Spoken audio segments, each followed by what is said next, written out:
I've lost my voice so ever slightly. Okay. But I think I sound better.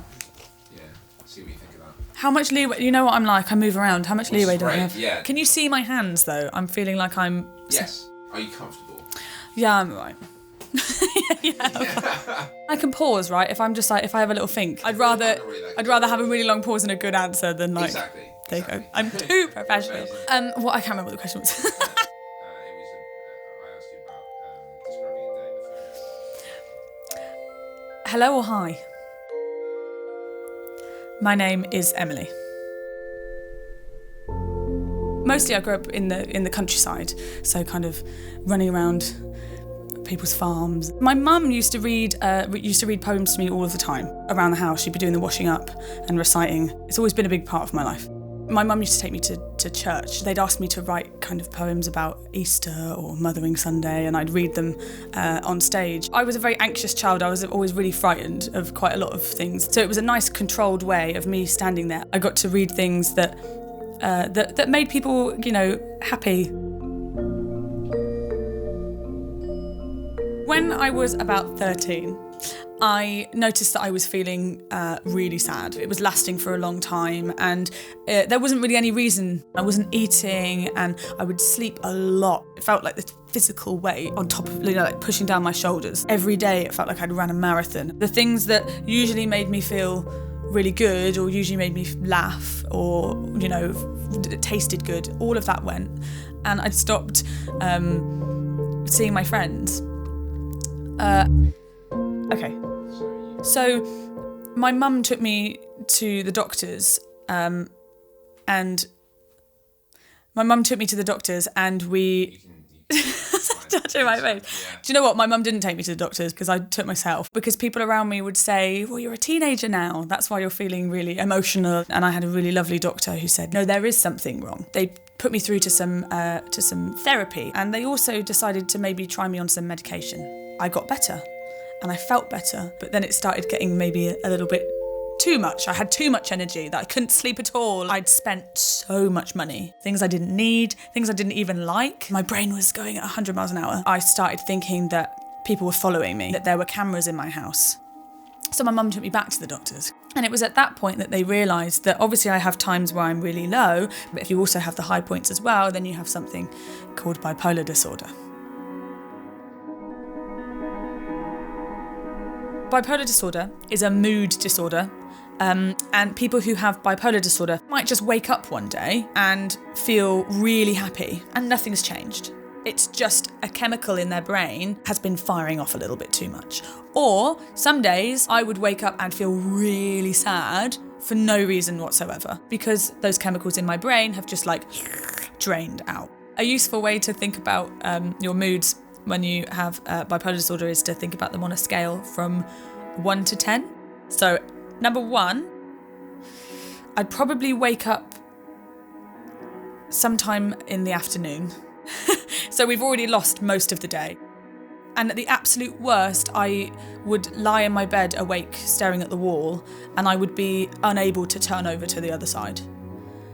And the thought of turning over to the other side would make me cry so much and with so much effort that I would fall back asleep. And then I'd sleep for another 12 to 15 hours. When you have a week of that, you're not showering, you're not eating, and even like you're not going to the toilet. So things like getting, you know, kidney infections. And at times I was unable to talk. People would come in, my mum, and she'd say, look, we need to get you out of bed, and I would be unable to respond. And then on the other side of the scale, number 10, when you're feeling really manic and really up, is kind of losing touch with the real world. For me, it lasts a very short amount of time. It's like eating your favourite food consistently, stuff that's so sugary and so sweet that it almost makes you feel a little bit sick. It's like your favourite song is playing as loudly as it possibly can everywhere you walk, and down the street people are looking at you and they're high-fiving you. You're the next biggest superstar. I want to, you know, learn 15 different languages. I want to write a novel and a screenplay. Oh no, wait, but this and that. I can do all of it. And I'll do all of it at the same time. And I'll get it all done by tomorrow. You said you'd meet somebody, but something better's come up. I know, I'll just ditch that person. And why do you care? You're thinking about you. You don't think about anyone else. I will walk out in front of traffic almost as if it will stop for me, I'm that important. Or someone says, have a ride in my car, and you don't know who they are, and you just jump in. You don't think about the consequences. And there are lots of consequences that can happen, and that's why it's dangerous.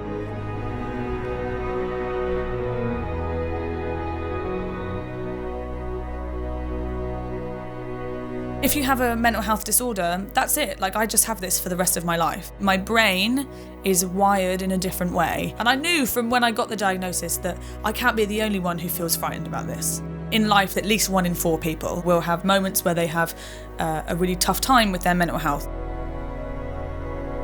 Managing the condition is really difficult, and I'm still trying to do it now. All I can really do to prepare myself is have systems in place, and then making sure that the people around me, whether that's my family or my friends, know what to look out for. Because sometimes I worry that my behaviour looks like I'm ignoring people. If you don't hear from someone for a few days, if you notice somebody has stopped sitting with you at lunch, or somebody has stopped replying to your messages, check whether that person's okay. I think the most important thing that my friends do, and that I try and do for my friends, is we don't try and fix things. It's a very human reaction that if someone says, I feel awful, you go, okay, what can I do? What can I do? What can I do? When you're dealing with mental health issues, and especially mental health disorders, it's not as simple as just fixing something on the day. And I think a really, really useful phrase that I would give to absolutely everybody is to just say, if someone finally opens up to you, is to just say to that person, is there anything I can do? And if there isn't, let me know as soon as there is something I can do. And if they're like me and they're the kind of person who doesn't ask for help, maybe ask that question more than once. The best thing my friends do is they send me a message and they say, you don't need to respond. I'm thinking of you. Reply with a full stop if you get this. And it stops me from feeling isolated and cut off. And ultimately, it helps me come out of that episode. I still find it very difficult to talk to my mum and dad and my family about my mental health problems. People who are older than me were brought up to not talk about those sorts of things. But I'm still going. So it's been 7 or 8 years, and if I have a change of medication, or I had a particularly good talk with a therapist, when I go back home, I will tell my family that. And even if they don't respond, my side of the conversation is always open, and I'm waiting for the time when they want to open theirs. What have you accomplished that has made you proud? So when I first got diagnosed, I honestly saw it as a bit of a death sentence. I was like, oh, okay, so I've just got this thing now that's going to consistently bother me for the rest of my life and make me really unwell. I'm not going to underplay it. It will make me really unwell. And I just thought, well, then I can't do anything. And then I can't, it wasn't really a person. Just one day I was just like, actually, do you know what? I'm going to do everything. I went to university and I was hospitalised twice when I was in university, and I carried on. I thought to myself, no, people don't think you can do it, so do it.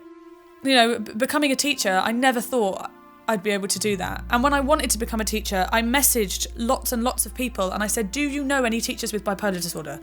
And they said, no, but that doesn't mean there aren't any, just maybe they're not telling anybody.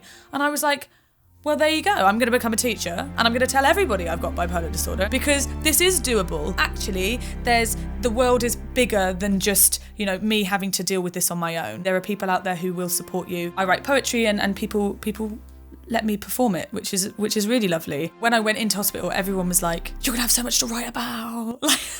And I thought, how dare you? I'm honestly really unwell. How I can't even think about that at the moment, but secretly I was like, I'm gonna have so much to write about. I think it's really important to talk about things. I have no shame. Why should I be ashamed of having a mental health disorder? When we don't openly talk about things in a positive light, people feel ashamed of how they're feeling, and they feel really unhappy about feeling unhappy, and it just makes it worse. If we just accept that there are people in life who have mental health disabilities, because that's what it is, you are differently abled, then we will allow those people to function within society a lot better. And I think it will just be better for everyone. After I do a reading, sometimes people come and speak to me and they say thank you, or they say, do you know what, I'm experiencing the same thing. And I might be the first person they've said that to. That's amazing. And then it makes me feel like the situation I've been going through is positive in some way. Because I could just sit there and be like, do you know what? I was handed a rubbish deck of cards or whatever it's called. Like I was, you know what I mean? Like I was handed this rubbish thing and I should just sit there and sulk about it. And I'm like, no, because, you know, this is my one life and I've got it, and I'm going to at least do something positive with some of the negative stuff that I've experienced.